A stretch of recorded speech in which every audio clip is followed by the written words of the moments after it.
YouTube, what's going on? Today we're going to install some O2 sensors on my E92 M3 because I got this wretched check engine light. Now, if you have access to a lift, by all means use one. If not, then go ahead and do it on the floor. Just make sure you're safe with some jack stands. All right, first things first, you're going to want to unplug the battery negative terminal.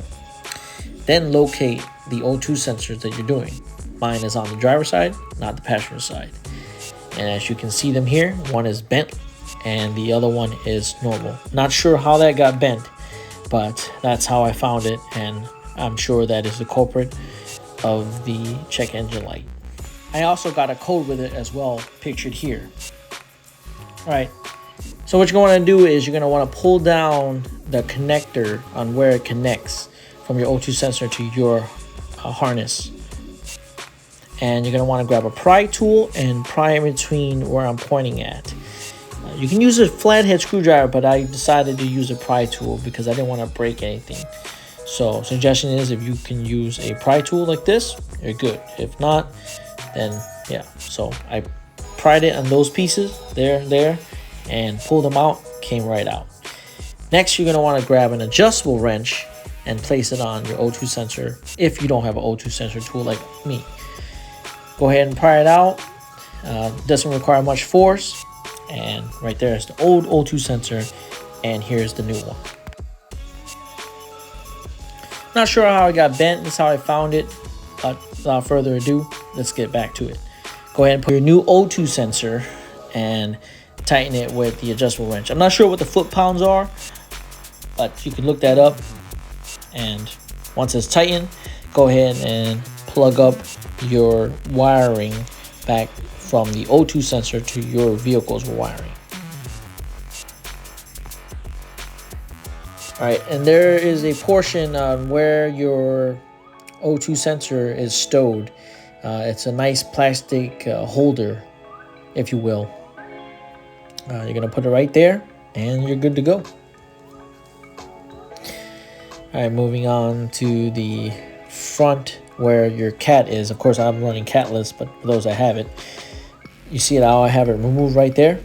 Well, I went and grabbed a screwdriver, and just show y'all, if y'all are trying to figure out how to get it out, just put the screwdriver under it, pry it up, it'll come right out. There's no need to, force it out. You just pry it lightly, it'll come right out. And there you see it. Came out, and then you press right there, and you pull with your other hand, and that'll come right out. All right, so next what you're going to want to do is grab your adjustable wrench, place it on your O2 sensor, and break it loose to remove it. Now that it's loosened, go ahead and remove with your fingers.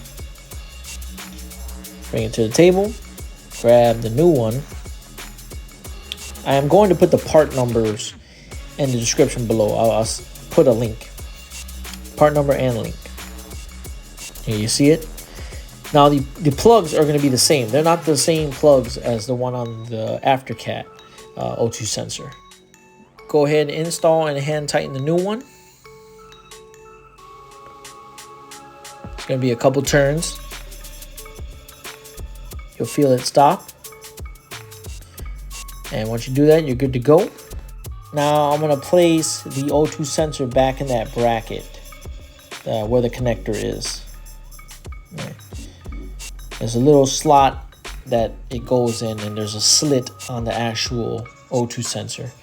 And make sure you plug in your O2 sensor as well, the existing harness from your vehicle. There you go. Once it's plugged in, go ahead and get it in that slot. Push down like that. G to G. And if anyone's in the market for some O2 sensors, hey, I'll sell them to you. Half price. I'm just kidding. Anyway, this is not so much a how-to video. It's more so me documenting that this was replaced because I don't have enough space to keep this on my phone or on my iCloud. So what better way to upload it onto YouTube, share it with y'all, and maybe hope y'all learn something. Anyways, I appreciate you watching, and I'll catch you next time. All right, y'all.